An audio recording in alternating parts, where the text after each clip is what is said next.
You're listening to the Flickcast, a pop culture podcast about stuff nerds love. I am Chris Ulrich, and joining me, of course, is my good pal Joe Dilworth. Joe, hello, sir. Hello, how are you? I'm good, man. It's been an interesting week, a busy week, kind of a crazy week because now we have. I've mentioned before. I know I have a dog now, and Yes. dogs are very, especially puppies, are very hyper, and they need a lot of attention, and they don't sleep all night, and they like to bark and chew on shoes. They were chewing one of my wife's favorite slippers the other day, and she was very sad about that. So, but it's cool. I like dogs. Dogs are awesome. If you don't have a dog, you should get one. And you should get a rescue. I'm just throwing it out there. We did not get a rescue, but we too have a puppy, as I've discussed before. And yeah, you got to do a lot for them. It's funny the things they can't do. They can't open doors or get their own food. It's like it's ridiculous, man. It's come like on. almost having a child. It's like a stupid child in a way. Like permanently though. It's because Permanently, yeah. They can never open shit. Right, exactly. They can't fend for themselves for the most part. So They can't, and her mouth is too small to get around like a beer can to bring to me, and so I'm like, what is this dog? What is Right. this dog's usefulness? None. exactly. So I mean, we So- have our ancestors from 100,000 years ago to blame for domesticating them. But hey, you know, Is it 100,000 years? Because dogs came from wolves, apparently. I They just did. looked this up recently, and so it hasn't been a million years. It's been like 15,000. I don't know. It's been a while. Yeah. But they're still sort of. You still occasionally will look at her eye, look in her eyes, and she'll like be for a moment contemplating tearing out my throat, and then decides not to. but she's like, but you know what? He's kind of fun, so I won't do that. He's fun. He'll and, scratch my you know, ears, so I won't. He brings me food every, 3 times a day, and puts peanut butter on my bone to Yes. chew on, and because I'm a sucker. And So, scratches my ears and my belly. I do. So, you know. I do. Oh, I totally do. Yeah, Yeah. absolutely. I'm good for the scratching. I'm good. Speaking of scratching, if you'd like to support the show, we are on Patreon. Patreon.com/TheFlickcast.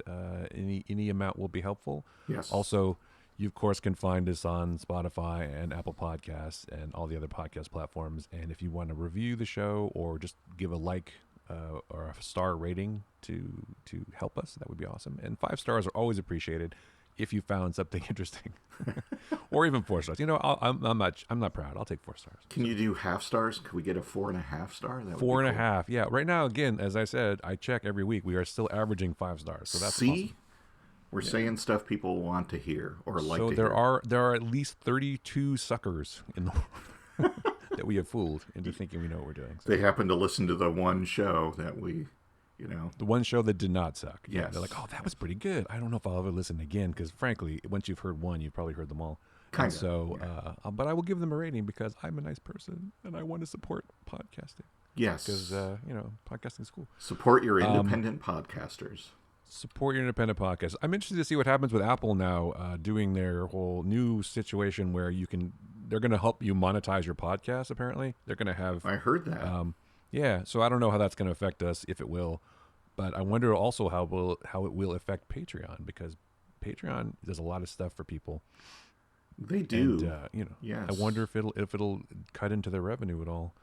So Well, we'll see. I don't know because I mean, there's there's a lot more other than podcasters using Patreon. Well, no, so. that's true. That's absolutely true. I think they're trying to compete with Spotify because Spotify is investing heavily into the podcast space. As I sound I like I know what I'm talking heard about. that as well, and it's like, really? Yeah, okay.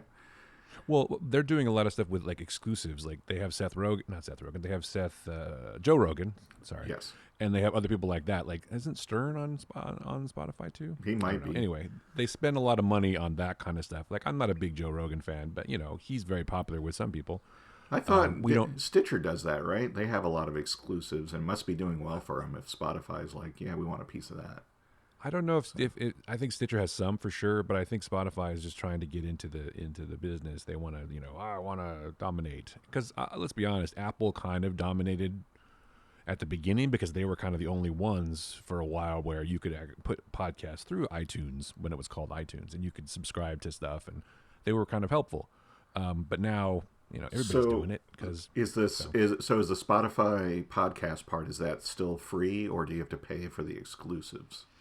No, the Spotify. Well, you can subscribe to some, I think, exclusive content, but I know that the Apple thing is going to cost podcasters money. I think it's like $20 a year or something, and I don't know what you get. I'm going to investigate, and I'm going to, see if it's worthwhile for us. But I don't know if it is. We'll see. Well, so But, because here's my thing. it won't change our quality or anything. Well, Don't no, worry. of course not. We'll still be just like we are, mediocre. That's a low bar.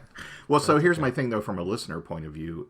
I think it's probably not going to work. Anybody that wants to come in now and say, hey, we're going to have exclusives and we're going to charge you as a listener for it, because there's so many free podcasts out there, even like with celebrities and even fictionalized podcasts. It seems like it would be really hard to move people towards, well, now if you want to listen to this new cool one, you're going to have to pay for it. People are going to be like, I'm not going to pay for that.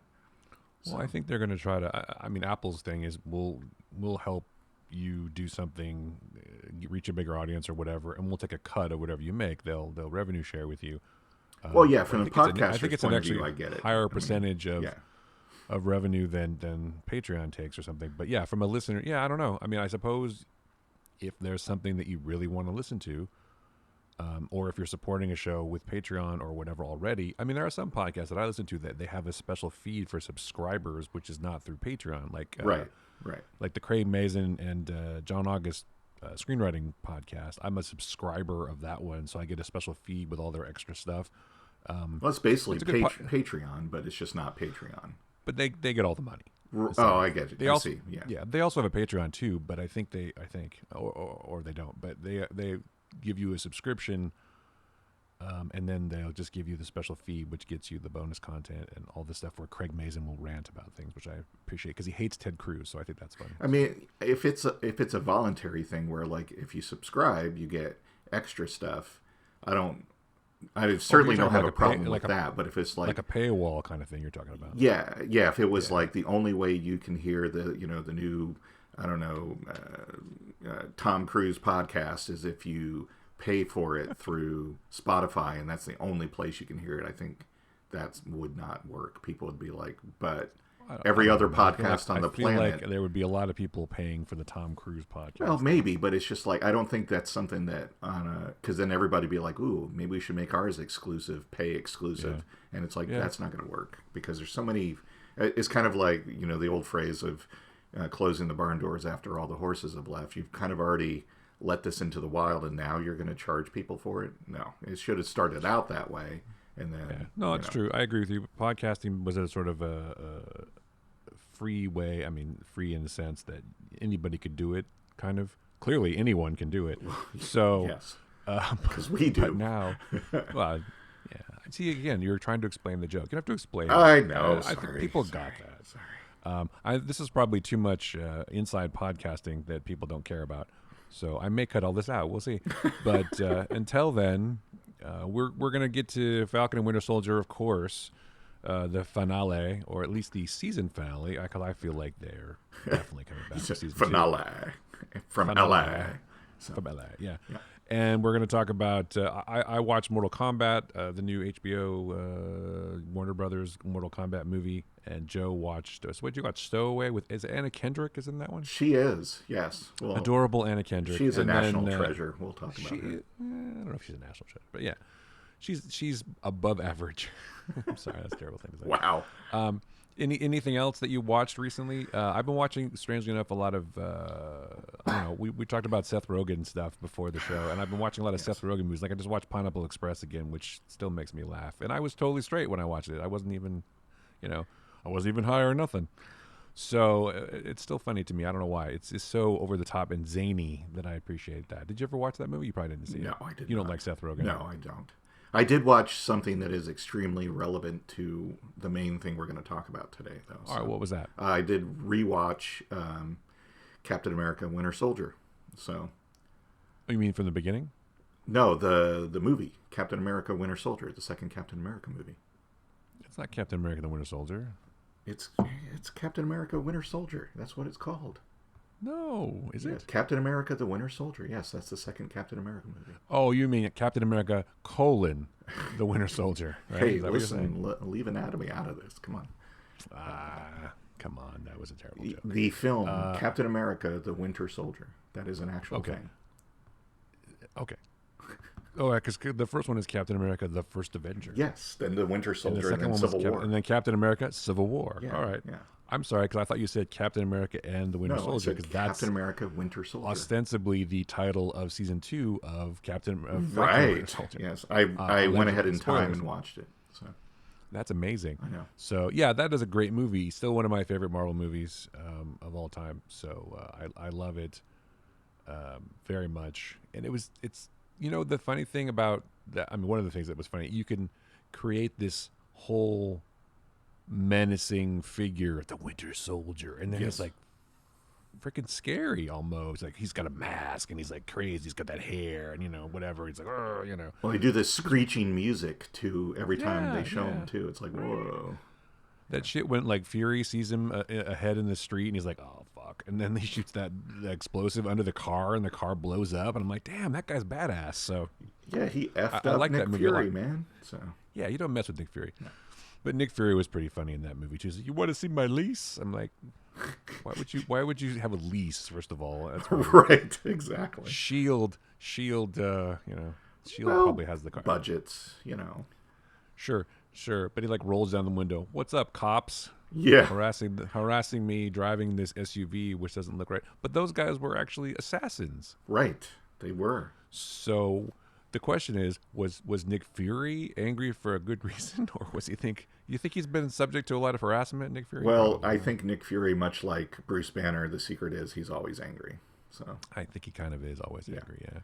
I mean, his eye got lost by a flirkin, for God's sake. right. So, Well, last time I trusted somebody, I I kinda lost do my. something No, like that's that. what he says. The last time I trusted someone, I lost my I eye. lost an eye. He didn't mention that it was a cat that he trusted, but still. Well, because that's not what happened. That's not. I That was different. Come on. I know, but rewatching this movie was really cool to see all of the things from this one movie that at the time it was like, wow, there's a lot of stuff that is introduced in this movie, and then 7 years later it's really panned out and paid off well in a show. So it was really cool seeing the beginnings of a lot of this. So Well, you have to think the guys who made Falcon and Winter Soldier probably watched that movie yeah, well, you would think, I would hope. at least once. It's like, yeah, I remember vaguely. There's some guy he fell off a train or something. I don't know, whatever. And I think, if I'm not mistaken, it was the first Marvel film directed by the Russos. I believe so. Yeah. So They did a pretty good job. And I think at that point, I'm kind of wondering if that point, because this was 2014, I think that's when they started kind of sketching out how everything was going to go for the Marvel universe. So Sure. No, I mean, I figure it was before that, maybe even. Possibly, They had an idea. I mean, the whole thing was eventually ending up with Endgame and Thanos, and I mean, Thanos was teased early, right? I mean, he was pretty. yeah. Okay, I'll do it myself. Well, can't I remember don't which know one. that they necessarily had like the whole thing. I mean, I think I would like to think they had in the back of their head, hey, listen, this whole thing started with Tony. It's going to end with Tony, right? So, with the end of Tony. So, I would think, especially because some of the things they foreshadowed, not just in the Iron Man movies, but in Civil War and stuff like that, that they knew, like, the end of Endgame was going to, whatever Endgame was going to be, that the end was going to be Tony sacrificing himself. Because they just, I don't know. Yeah, Cap always taunted him. He's like, you're not the one to make the sacrifice play. You won't lay Right, down on a wire or right. whatever. He's like, oh, maybe I'll just cut the wire, bitch. Let's go. Put on the suit. I want you to put on the suit. Let's put on the suit. I mean, it's like, come on. He come likes on, guys. suits. He's fashionable. What can we say? Put on the suit. Yeah. Put it on. Yeah. Anyway.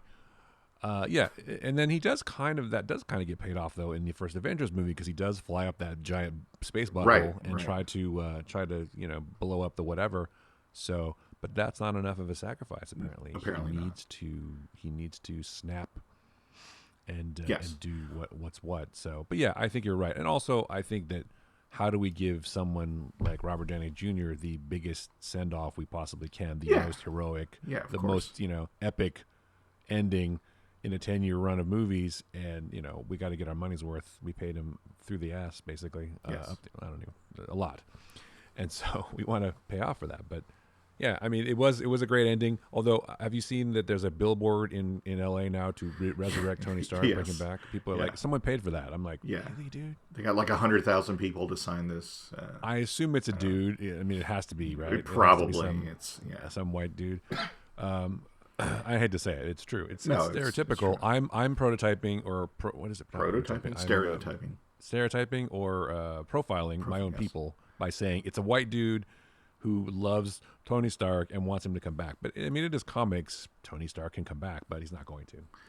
Yes. So, yes, the Winter Soldier movie. I mean, we get. It's the first time we see Sam Wilson. It's the first time we see Winter Soldier. It's the first time we see Sharon Carter. It features the fall of Shield, which kind of that features in not only Agents of Shield, the show, but in all the Marvel movies going forward. There's great stuff with Cap and Black Widow. I mean, I think I forgot what an amazing movie it is. I mean, I like all the Marvel movies, but this one in particular, just God, there's like a lot of stuff that happens in it, but it doesn't feel like it's an overstuffed movie. And Well, you meet Rumlow. Frank Grillo is awesome. You see Zola, but Zola doesn't come back later. Yeah, no, But it's cool. Yeah, it's a really good movie. and you get Robert Redford, who's awesome. But yeah, Bad guy.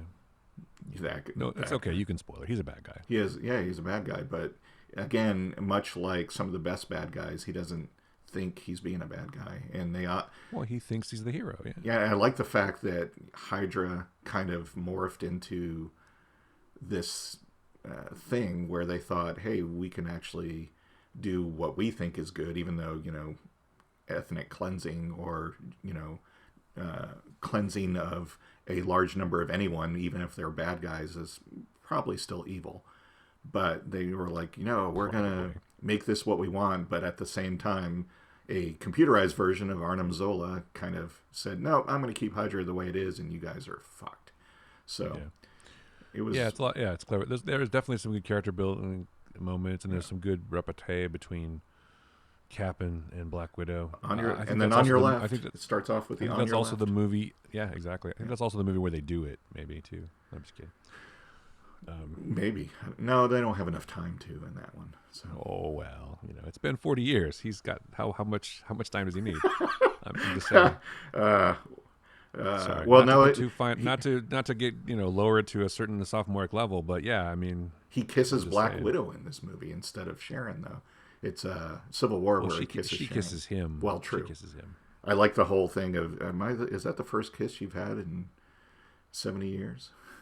Yeah, I'm saying that's pretty funny. It was probably done by then. He was like, "Yep, that was it. I'm good." Yeah, no, well, I'm finished. Thanks. Oh, sorry, Super Soldier. Cap. You got that right. Yeah.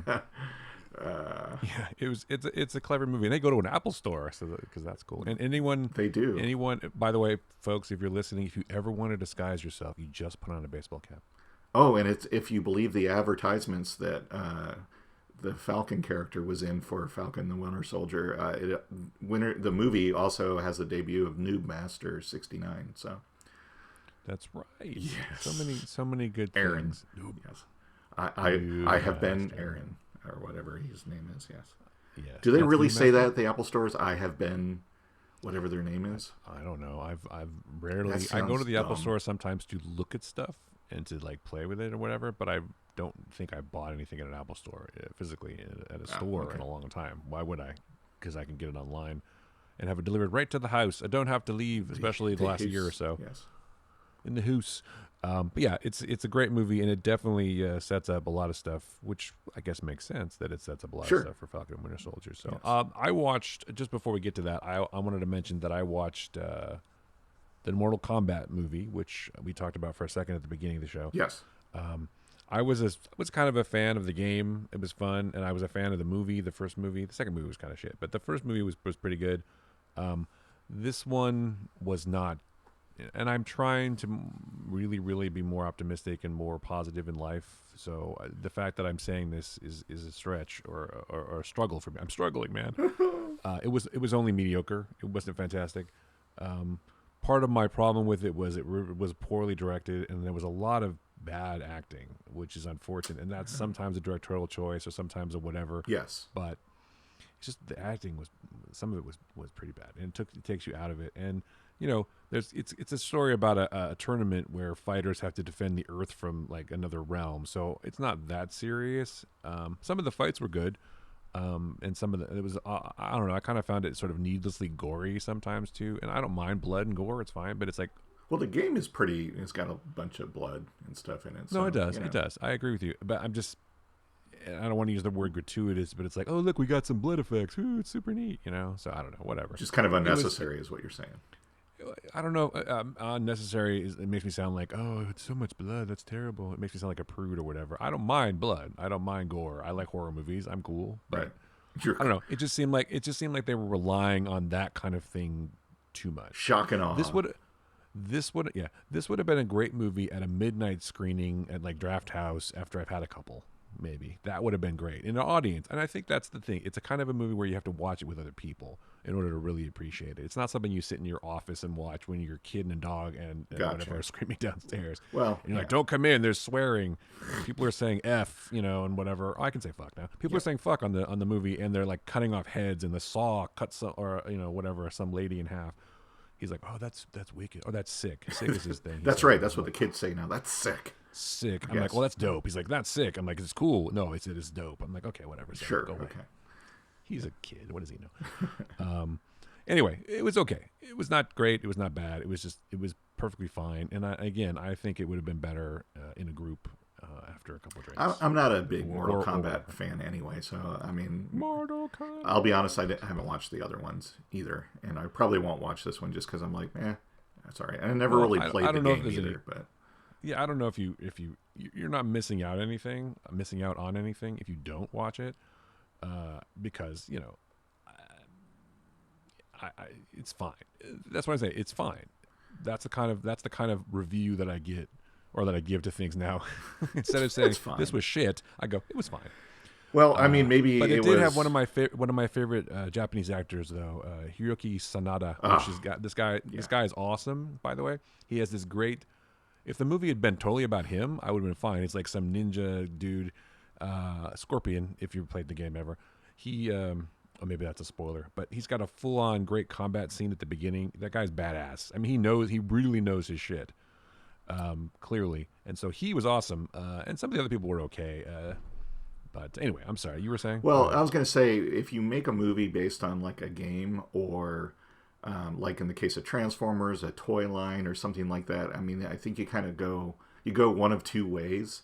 You either make something that has all the favorite elements from the game and just, that's what you focus on and you make a movie like that, or you make something that possibly is appealing to me, to the non-fans, that are like, hey, let's do a really good not serious, but a very well done movie to draw the not fans in or other people. But either way you go, you risk, the first way you either just make a niche movie that is only going to appeal to the people that are fans of the franchise, and then it gets savaged probably because it doesn't have all the things that everybody wants to see.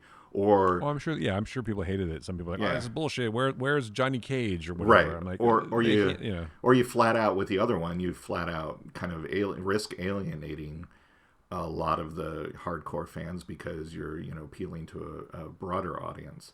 So it's kind of tricky, I think, to make.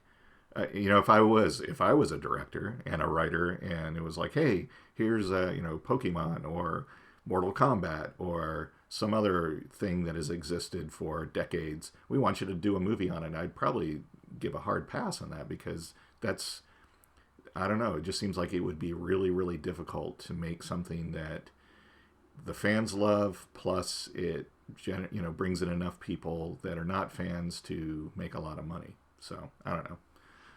Yeah, I guess the original in '95, one of Paul W.S. Anderson's movies, by the way, that did not star Mila Jovovich, strangely enough. Wow, that's weird. It is weird.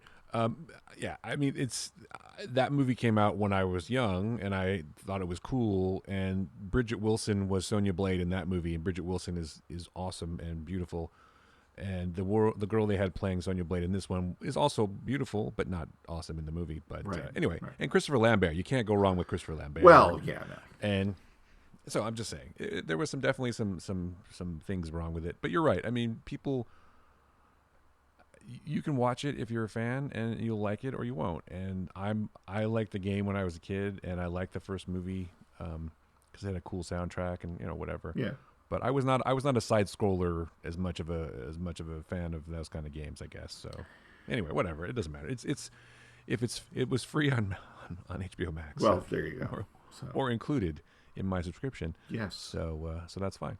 And you watched something else. You said you watched. I watched Stowaway on Netflix. Oh yeah. How was that? That is, I don't know.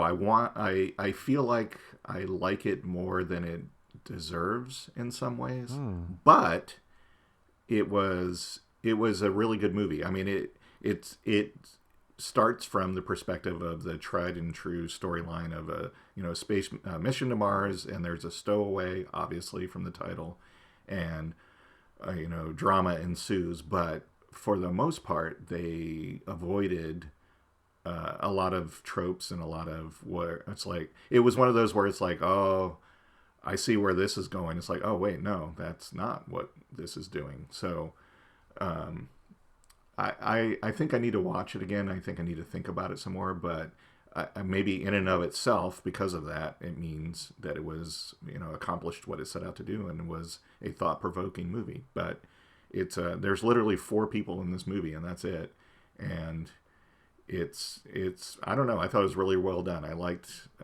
Well, one of them is Toni Collette, so that's okay. Yeah, well, it's Toni Collette, Daniel Day Kim, and Anna Kendrick. And unfortunately, I have not seen The Stowaway in anything else. So Shamir Anderson, he does a great job too, though, and it's really well done. It's not sensationalized. It's not over the top. It's a very good character piece, and those are the things I really like. So I don't know if I'm fighting with myself thinking that it should be something more profound than it is, and that's why I'm hesitant to say it's a great movie, or if maybe I'm just getting in the way of my own self and I should just enjoy it for what it is. But I highly recommend it. You were expecting more of a message or something, some kind of like no, because it does kind of have a message on like how we treat people, how we view people in society and stuff like that. And maybe I'm reading too much into it, but that to me is kind of what it felt like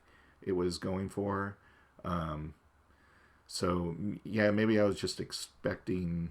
Maybe I really think it's an expectation part on me, because I really think it's a really, truly good movie. I think it's one of those in years to come will be, the hidden gem movie, and people will discover it and go, why did I never see this? This is a fantastic movie. Especially in the age of everyone complaining about tentpole and spectacle movies and, special effects movies being, no story and no characters and being the only thing we get. Here's a nice little. Well, that's why it's on. Maybe that's why it's on Netflix, because it's a little bit too. Yeah. Maybe is it kind of a downer? Because I feel like, let me guess. There's 3 astronauts, and then there's a stowaway, and then they have to decide. Wait, let me guess. There's only enough something, so one of the people has to die. Is that close? That is the start of the movie, but it doesn't play out that way. So well, that was just a guess, because no, I if mean, it's a stowaway, it's, then the stowaway's got to yes. cause a problem, because it's a spaceship that's balanced for 3 people, right? So the extra person's going to be a problem or whatever. Yes. So okay, that's fine. And it's not, or is it, it's like that movie with Nicole Kidman and Sam Neill, the sailboat movie. Yeah, where, where what's his face shows up and tries to kill him or something. I mean, it starts with a tried and true premise, but like I said, it doesn't go the way you expect it. The stowaway isn't someone that was like, I'm going to go to Mars, I'm going to stow away on the ship. He is accidentally trapped on the ship when it takes off, and it's present. Yeah, because that happens. Right. Well, it's present day, so it's not like 50 years in the future kind of thing. So it's very realistic. They consulted with NASA. They consulted with lots of people to get a lot of the things correct. So they consulted with Elon Musk. He said, "I will go to Mars. I do not want to live here anymore." Yes, but no, it's a really the acting in it is phenomenal. Especially, I mean, even from all 4 of them. Like I said, Shamir Anderson. I don't think I've seen him in anything before. I think he's in Winona Earp. Yeah, and I haven't watched that yet. So I haven't either, but I've heard the name. I think he's in, or maybe I looked it up before when you mentioned it. I don't remember. But he does a terrific job. Daniel Day Kim, I've always enjoyed him. Toni Collette is I think she could. Yeah, she's awesome. She can sleepwalk through a movie and still, it's amazing. Yeah. And Anna Kendrick, who just So here's where I'm hypocritical because Does she sing in the movie at all? No, Because she's a good singer. but here's where I'm hypocritical because, as we discussed before the show, I don't enjoy Seth Rogen as an actor because I feel like he's just phoning it in. He's just being himself, and it happens to work for whatever role, and it happens to be funny to the audience. But he's not actually acting or putting any kind of effort into it. My perception, my opinion. But I'm sure there's effort. It takes effort to be yourself. I kind of almost feel that way about Anna Kendrick, that she's just being herself. But I feel like she does actually act, and the first time I ever saw her was in the Twilight movies, which right there, I'm like, anybody that's doing the Twilight movies can't be a decent actor. These are terrible. Well, why were you watching the Twilight movies, Joe? Well, because my wife likes them. But sure, yeah. So we'll have to get her on and ask her about that. Sure, but a lot of great people came out of those movies. Robert Pattinson being one of them, and I feel like Anna Kendrick has another one who has risen above kind of that and gone on to do some really interesting things. And she's just amazing in this movie. She plays a large part in the kind of positivity of the movie, I guess, if you want to say, and plays a large part in the ending of the movie, which again did not end as it was one of those, I see where this is going to go, and it's like, oh, but that shouldn't be the person doing that. Wow, okay. So she ends up killing everybody, you're saying. Cool. Yes, it's actually a horror movie, and she murders everyone. It is, yeah. Stowaway. I've got a knife. She's not the stowaway, though. No, I know. It's the other guy. Yeah.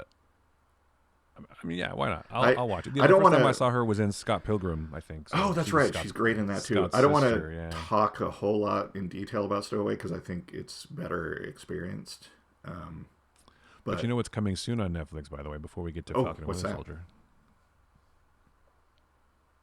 The new Zack Snyder movie. Come on. Oh, yes.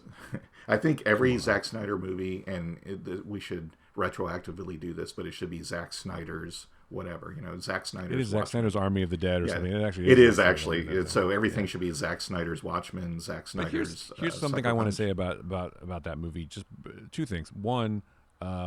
Dave Bautista, in my opinion, has become a very fine actor. He has. He's great. If you saw his work in Blade Runner 2049, he's really good in that.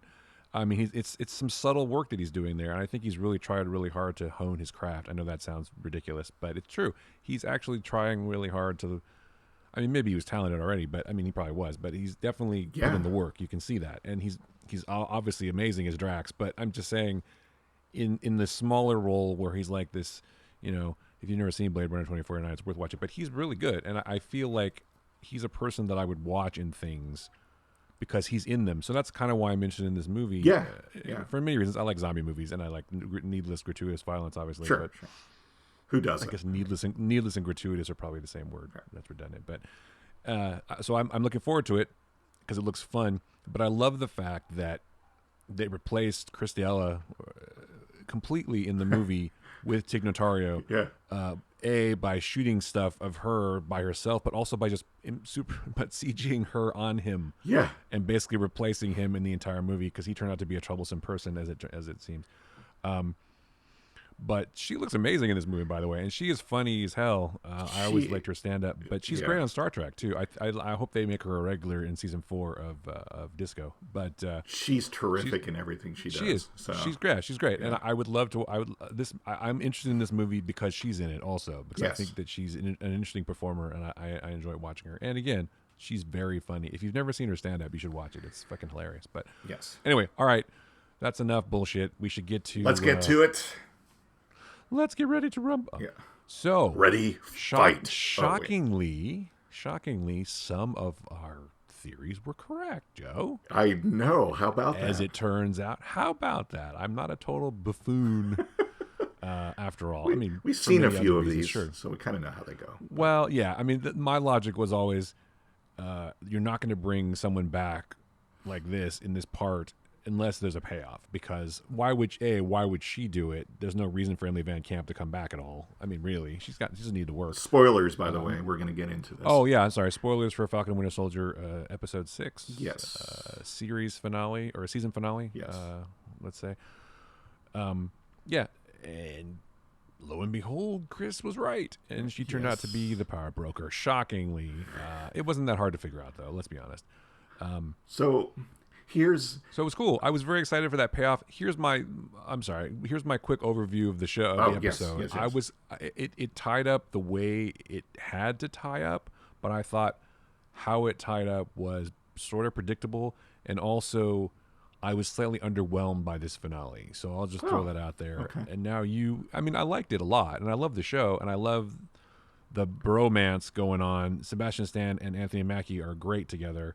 And there was a really powerful scene with Carl Lumbly as an amazing and well deserved, as let's be honest, for the character and also in the show in general. That was awesome. But some of it was kind of like it sort of fell flat to me. And I think the biggest problem again was the Flag Smashers, and the leader of the Flag Smashers was not a compelling villain. I'll give you that. Yeah. I cannot believe that all of these people were willing to die for her. Well, they weren't, though. That was the thing, especially when it came down to it. They were like, well, whatever. Wait a second. They started shuffling their feet and going, whoa, hold on now. Well, I don't even believe that they would join her. She's not a dynamic leader. Oh, that's true. She's not a person that people would rally around initially, because this is a global movement around this person. And no offense to the actress, and no offense to anything like that. She's a good actress. But they also, ironically, used her in Solo in kind of the same role in a way, a little bit. True. And I didn't really buy it then either. And so I guess my problem is maybe don't give her those parts anymore. I don't know. Anyway, so go ahead. I'm sorry. All right. So I liked it a lot. And yes, it was, I don't think there was any great surprises in it. And I think it went the way I totally thought it was. To me, the best parts of the movie, and these weren't even the parts that I feel like were targeted to me as a, past middle-aged white guy, but I thought it had some extremely powerful moments and said a lot of things that a lot of us have been thinking, and a specific portion of our society has been thinking for 500 years or more, actually. And it just was outstanding to me in that regard. There's a lot of things that I could go, you know what, I don't really care that this wasn't as good as it could have been, because those parts I thought were the important parts and the message of the show. And those areas hit perfectly as far as I was concerned. I agree with you. No, I agree with you. I'm thinking of it from the perspective of here's the ending of a Marvel show. Here's this. But the fact that they were able to raise these issues at all is a very, very impressive. And I don't want to use the word brave, but it was kind of brave that they tried to do it. And they did it pretty well. Anthony Mackie, whatever your personal feelings about him, I think he did a decent job. But I mean, it's funny. He had his little speech and whatever, and I was thinking someone was gonna say, "Oh, good speech," like Cap, like Sam, or like Steve, like, "Oh, he's really good at that," right? Because they make a point of saying Steve is really good at speeches, right? Right. I thought somebody was gonna say something, but it's fine. It is what it is, and you're right. It's not for us. It's not for you and I. That part especially is not for you and I. It's for other people, and I hope that it resonated with them. I really do, because it was well past due to bring up these issues in shows, and the fact that they was great. So, and that part of it was fine. Not only was he able to fix things for Isaiah Bradley, but if you freeze frame on it, and people have, and just and typed out what it said. I mean, his memorial in the Captain America Museum, which is amazing. His bio basically lays out all the ways that he was screwed over by the government, and I was like, that's pretty powerful to be able to have that on public display. Whereas in a government museum, in a government museum, whereas the Smithsonian is owned by the government. Yeah, because he was like, no, if my name gets out there, I'll be dead within a day. It's like, nope. Not only is that not going to happen, but we're going to let everybody know how you and your fellow soldiers were wronged. And that was huge. That was great. And that kind of ties in at the beginning of the first episode where Sam is at the Captain America Museum, right? So, and talks to Rhodey. But I think I'm surprised. Yeah, I'm surprised Rhodey didn't come I back. know they tied up things really great. Here's my thoughts on the Flag Smashers, because I agree with you about Carly. She is not a dynamic leader at all. First of all, I mean, I think it's pretty obvious that the Flag Smashers were a MacGuffin. I mean, you could have removed any of those characters from this, and it wouldn't have mattered. It wouldn't have changed the story, really. I mean, you could have. They were basically a cipher for, giving us something to fight against, but not really in a world shaking way. I mean, nothing. It doesn't always have to be a Thanos type villain and stuff like that. And I'm not saying that they were inclusivity. Yeah. I mean, they're like the people that were already here. It was about their movement sort of fed into the greater picture, based on Sam's speech, right? So they were there for that. That was their function. But I felt like the Flag Smashers. It felt to me like they were originally just like, they weren't like Carly going, "Hey, let's start this thing called the Flag Smashers." It was just these people that gathered and decided this is what we're going to be, and didn't really have a leader or kind of a forward momentum other than causing trouble until Carly came along with the super soldier serum and started giving them powers, and like, who else are we going to make powerful? And somehow, for whatever reason, people that were already her friends were like, "Hey, that place you want to get to where we get we have equality, or we've downed the man, or whatever, we want to get there." But it seemed like the further they went along, even people closest to her, especially in this last episode, were like, "Whoa, what do you mean we're going to die for this? I want to build a better world and actually live in it," right? It's like, I don't want to die for it. I like how you said down the man, like you're some radical. Right. I want to change things, but I want to be around to experience the change. I want to experience the change. I don't want to like. I want to be the change. Right. But so that I think that's where the part where they're like, "Oh, okay," but they still, I don't know, they still fought with her, but I think it was more out of, at this point, they were like family, right? It's like, well, Uncle Bob is a little nuts and wants to, go fly a 15-ton airplane, but hey, by God, we're going to help him do it because he's Uncle Bob. Uncle Bob is crazy. So, he's a crazy fucker. But yeah, exactly. I mean, they were a mechanism to serve a purpose. To get other people to rally around, and also to get Bucky and Sam back together, and to get to be an antagonist for U.S. agent. Yes. Which is interesting that she mentions that you're more of a U.S. agent. Yes, it's like he was very excited. He was very excited to be. I don't know. I kind of felt like the redemption arc of him was kind of forced in a way too. It's like it was really quick. It was really quick. There wasn't much development of it. He seemed crazy, and he has that one moment where he shakes his head, has a little headache beat or something. Yeah, and then he's like, "I'm going to save the bus."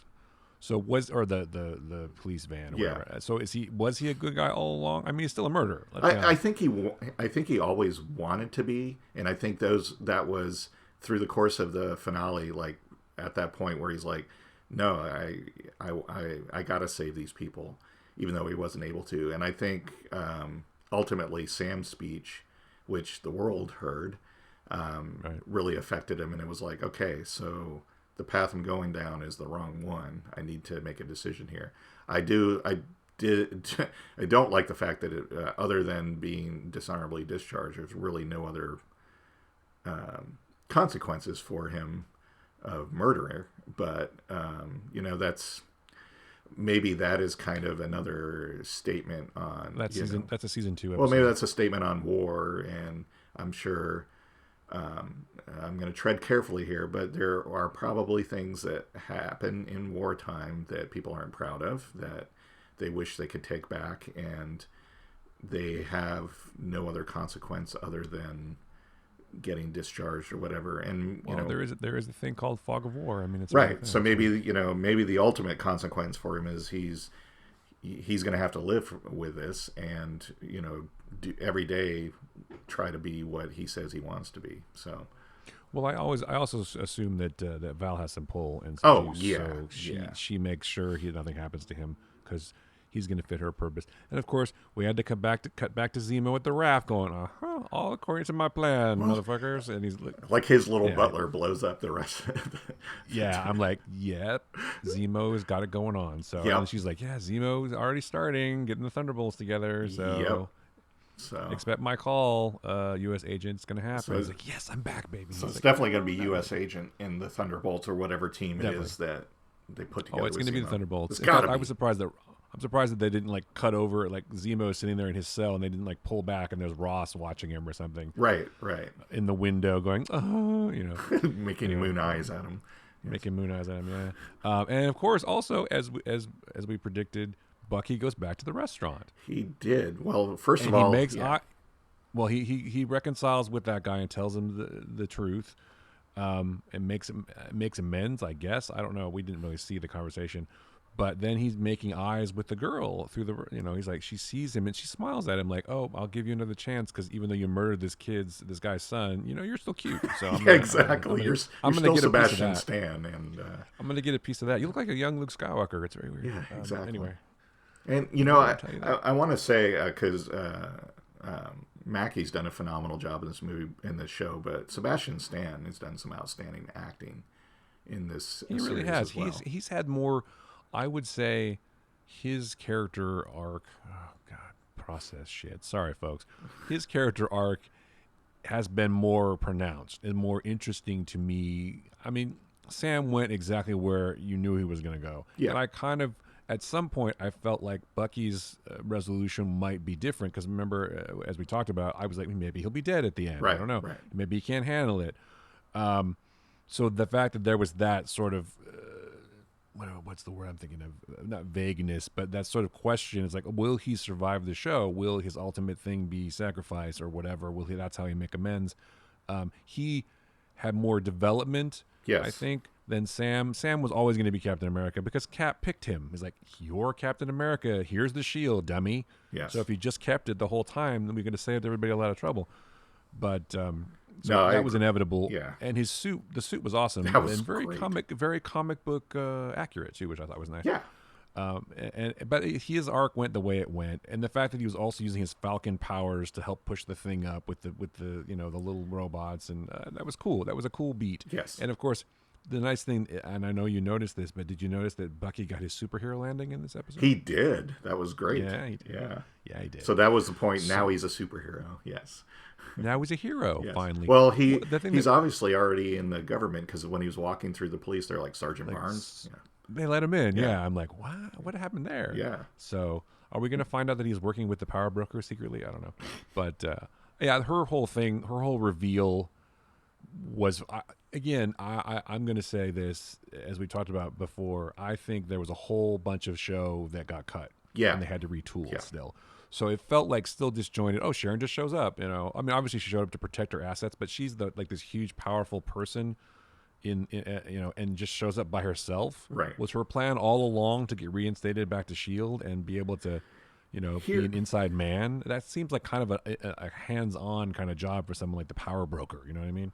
Like she's got people for Yes. that, right? Well, so here's my So it's problem with that, though. And I get it. I mean, because obviously Sharon's been through some stuff, and she felt like she's been. Well, the name Carter has been, it's like, yeah. Well, she felt like she'd been discarded and kind of cast aside and forgotten about, and that's probably why she got bitter and started, the power broker and all this kind of stuff. And so, if her ultimate goal was to get reinstated to S.H.I.E.L.D. so that she could, be even more powerful or whatever. Here's my problem with that. After Hydra, I'm kind of thinking S.H.I.E.L.D. is gonna maybe scrutinize people and watch over them a whole lot more now. Wouldn't you think? I mean, You would think so, but she does have that goodwill right now from everybody. true. So That's true. But it just by seemed the way, like that is the most powerful Senate committee ever. Too. It's like, oh, you're reinstated back to your old job. they can just decide Have a nice things on a whim. It's pretty great. Yeah, exactly. You're gonna get your job back. Good job. Yeah. Yeah. Well, good job. You. You got. She got shot, obviously. So when people get shot, then they're automatically not guilty. It's like when you're kidnapping somebody and you're in on it, like, oh, just hit me in the face, so they think that I didn't Yeah. struggle or whatever to try to stop you. It's like, yeah, that doesn't work that way in real life, but fine. Yes. But she got shot, so again, she's like, ooh, bonus, this will work. I'm a hero Yeah. because I got shot. I took one for the team, for the country, man. And I saved Captain America from getting murdered. So. And I did save Captain America from getting murdered. Yeah. So, is Carly just a bad shot, or she didn't want to kill her? I don't know. It's weird. But anyway, there were some definite questions. I mean, obviously, the most important part of this was Sam needs to be Captain America. Yeah. And he needs to be able to get to that point where he can make that speech and people will listen, and he will influence people on a global scale, and people are like, oh, yeah, that's fine. A black Captain America is fine, and I don't have a problem with a black Captain America, and I know you don't either, and I'm sure a lot of people don't. Right, But I'm sure right. some people do. Well, he pointed that even out. He's like, hey, there's millions of people that I can hate me feel for the picking hate up right this now. shield. Yeah, I'm sure that's true. I mean, he was speaking as Anthony Mackie, I'm sure, too. Yeah, Because absolutely. there's millions of fans out there, or Marvel fans that are going, that's not okay. I'm like, have you ever read a comic book, people? Right. There's a lot of shit in the comics that happens that you wouldn't like, probably, if that bothers you. Yes. It's like the guy who hates Disneyland because it's not. That guy. We don't need to get into that fucking guy. Yeah.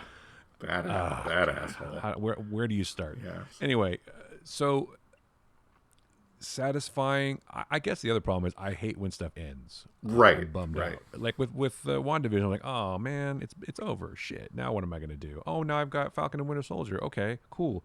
Now it's over. What am I gonna watch until June when freaking Loki comes out? Right.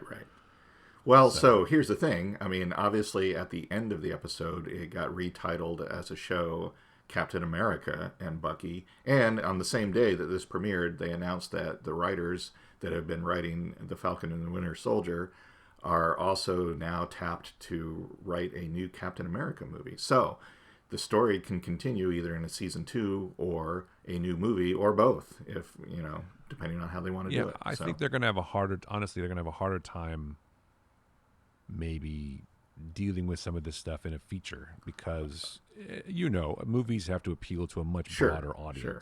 You can't alienate, especially Marvel movies, you can't alienate as many people as I'm sure they did with this show.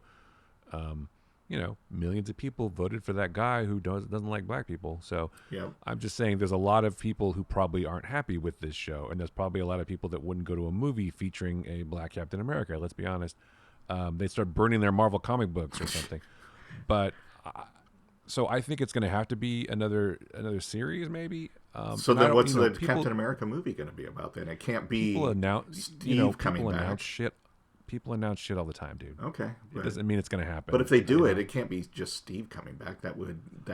Well, no, but there's already been rumors or discussions or talks with Chris Evans to come back as Cap. I'm sure this will tell you the movie will be about what happened to Captain America. All right. And it'll be, what happened to Steve. But yeah, he won't come back as the main character. Maybe he will. Maybe it'll be a multiverse of Captain America. I don't really know. I don't know. We'll see. Isaiah Bradley might come back and get his due, Although Carl Lumbly, a fine actor, let's be honest. I don't know if, well, you know what? They did it for Samuel Jackson. They could de-age him. Why not? Except that they aged him in this. Carl Lumbly isn't that He's still old. in his 50s or 60s. Yeah, but they put a lot of they did skin But he makeup can't on him play- he and can't play whitened a his hair. 25-year-old Yeah. Captain America, or you know what I mean? No, but Super Soldier Serum, he was still tough. He was fine. No, I'm saying if they have it take place in the past. Oh, I see. Yeah, I mean If it's a multiverse, he could be a Captain America. Well, okay, that's interesting because there's another part of the multiverse where he became Captain America, and there we go. Yeah. I mean, you could do that, sure. So yeah, I don't know. I feel like they'll do another season of the show. I hope so. And a movie. Maybe not. Maybe they won't do a second season 2. I don't know. I mean, we'll see. But the show was very popular, I know, with a lot of people. Although some people found it boring. I don't think it's the last we've seen of the new Captain America, Bucky, and Sharon, obviously. I mean, especially with Sharon, because that was a good setup. And then many of the characters they're gonna show up again, obviously. So. Well, yeah, I mean, Julie Louis-Dreyfus will come back. In the Thunderbolts show, they haven't announced a Thunderbolts show, but there's going to be one. Yeah, I expect in the next few weeks we're going to get some announcements of things, but yeah, I would get a movie where Daniel Bruhl, Anthony Mackie, and Sebastian Stan just go like to different cities and eat at restaurants. That would be great. Like Anthony Bourdain, R.I.P. But I mean, just like them traveling around and Zemo like eating shit and dancing and like an entire series of that. I would. Oh yeah, that. they should do that. That is a series where it's a totally legitimate like you said, like an Anthony Bourdain type show, but they do it in character. Yeah. That would be awesome. Yeah, those they just go around traveling around, getting in adventures and getting into trouble and eating in restaurants and sampling local cuisine and then eating a lot of candy. So yeah, exactly. Turkish delight. It's irresistible. Turkish delight. Yes. Turkish delight. So that's still free. Still creepy. Don't listen to never ever get candy from a weird man. Kids. Don't take candy from anyone that's offering you Turkish delight, whether it's Zemo or the witch in Narnia. Don't do it. It's not going to go well. Just don't take candy from strangers. That's the bottom line. Yes. So, yeah. Anyway, I thought it was very satisfying in many ways, and it definitely answers a lot of questions and tied things up nicely and gives you some, what's going to happen next moments, which we're having now. And it hit all the beats, mostly, and it's very satisfying in that respect. Like you, I'm bummed that it's over, though, because I was really enjoying it. I'm disappointed. So. But whatever. I mean, I'm disappointed constantly. But hey, we got Loki coming up soon, and then What If after that, and many other Marvel shows and movies. Well, there's going to be some more movies coming out. I mean, Black Widow's finally going to come out at some point, and then Eternals and Shang-Chi. Yeah. Yes. Yeah, Shang-Chi looks awesome. It looks so good. We didn't talk about that trailer, but it looked really good. So. That was just a fantastic trailer, and I as a kid I read Master of Kung Fu comics. Sure. And I thought I loved the character then, especially like when he would hang out with Power Man and Iron Fist, and I thought it was a great character, and I loved the comics. Obviously, I didn't have any cultural perspective at the time because I was a kid, so that's one of the characters that shows up every once in a while in Marvel comics just so they can keep the copyright, I feel. But now actually seeing him in a feature film, this is great, and I think they're just doing a great job with the character. They did the right thing too. I mean, you and I had talked about the Mandarin from Iron Man. Ben Kingsley. I mean, he can't be the Mandarin, really. No. I mean, they had to have him as a joke. Yes. As a character, as an actor, that made sense. But he could still come back. Yeah. As Slattery, whatever his name is. Trevor Slattery. Yes. Trevor Slattery. Yeah, he could come back as Trevor Slattery in Shang-Chi, but it makes sense to have the Mandarin played by an Asian actor, of course. As it should be, and a cool one too. By the way, I like him a lot. So. Yeah, the cast looks great. Just the scenes they've shown look fantastic. So I'm going to watch it. Absolutely. Yeah. I mean, I will watch. You know what? I'm a sucker for Marvel products, so I will watch any Marvel film. I have no doubt. And TV show. Even like my least favorite or least well received Marvel movie is still a really good movie. That's what I think is kind of phenomenal about this whole thing, and I guess all of it comes from Kevin Feige, who just. Well, Feige's, I think, biggest gift is hiring people. Yes. And I'm going to get you to do this movie and support you because I believe in your vision. And also, he's really good at, the big picture stuff. I will be able to, do all of this stuff and keep the bigger picture in mind, but I will trust the filmmakers making the movies. Yeah. As long as they tie in the way they're supposed to. With the scripts and stuff. But yeah, I mean, he had good teachers. I mean, he learned from a lot of good producers. But I think one of his strengths and what I've heard is that he knows when to say something and knows when to shut up and let people do their jobs. You trust people that you hire and let them work. So, and let's be honest, casting is a huge deal for these movies. I mean, there wouldn't have been, Iron Man would not have been anything without Robert Downey Jr. There's no one else. I mean, there are people who could have played the part, but and I've told this story before, but at New York Comic Con, before Iron Man even came out, I saw like the first 10 minutes of Iron Man, and I'm like, that person is Tony Stark. Right. There's no other person who can play that part. Yes. He nails it from moment one. You totally believe it. And Robert Downey Jr. is a very talented actor, obviously. Absolutely. But Yep. he is fucking Tony Stark the moment you cut to him on screen. Oh, absolutely. Yeah. And if yeah. that works, everything else will work. Yep. And right down the line, they've done a great job with casting of these people, of all these superheroes, and they do a fantastic job. I mean, Chris Hemsworth is Thor. He looks like fucking Thor. It's perfect. Exactly. Chris Evans is Captain America. He's Captain America. I mean, there's no other people that I think were as good for this. No. And which will be interesting when they reboot all of this and down the road see who they get, Right. So, well, anyway. But it all pivots to Robert Downey Jr. Yeah, I think it's no hyperbole to say that if he hadn't nailed that, and if they had gone a different direction, that we probably wouldn't be talking about these movies. Because if Iron Man hadn't been as successful as it would have just stopped then. And they may have done more Iron Man movies and maybe tried with some other characters, but I think the whole long-term Avengers thing would have been like, well, maybe we need to rethink that. Yeah, exactly. And they had to hit a home run out of the gate, and I think that shows a little bit. I mean, there's definitely pressure, but there's also kind of almost no pressure in a way, because it's like, well, we don't know what's going to happen. And also, a lot of the credit has to go to Favreau too. Yes, because they made this thing. And you can tell just from, watching the movie, the joy that they had making it. I'm sure it was an amazingly fun set. I'm sure that was kind of loose and fun and happy. And that's the kind of thing that usually in a lot of ways will breed a good film. And so the fact that it was so well done and so successful was amazing and helpful. And you're right, they wouldn't have necessarily gone forward, but luckily it worked out. And so we got some really cool movies and some mediocre ones. Here's a happy accident too, because you mentioned casting was key, and they did well individually casting these characters. But I was really surprised, I think, and I shouldn't have been, but when they brought in the first Avengers movie, when they brought them all together, just the chemistry between all of them was just like spot on. It was like almost weird that you could, it worked well. And again, I think even if they had gotten to that first Avengers movie, if that didn't hit as well, they would have been like, well, maybe we'll still do individual movies, but maybe the team up doesn't work, because nobody liked that. But it did. It worked extremely well. So. Yeah, I mean, everybody was really good. Samuel Jackson made a big deal in that movie too. He was a big deal because he, brought the team together. But Evans but let's give all as much credit as we need to Robert Downey Jr. though. Oh, absolutely. He still in the first Avengers is kind of the glue that holds things together. He participates in all the main conflicts for the most part, and he also is the comic relief in a lot of ways. Yes.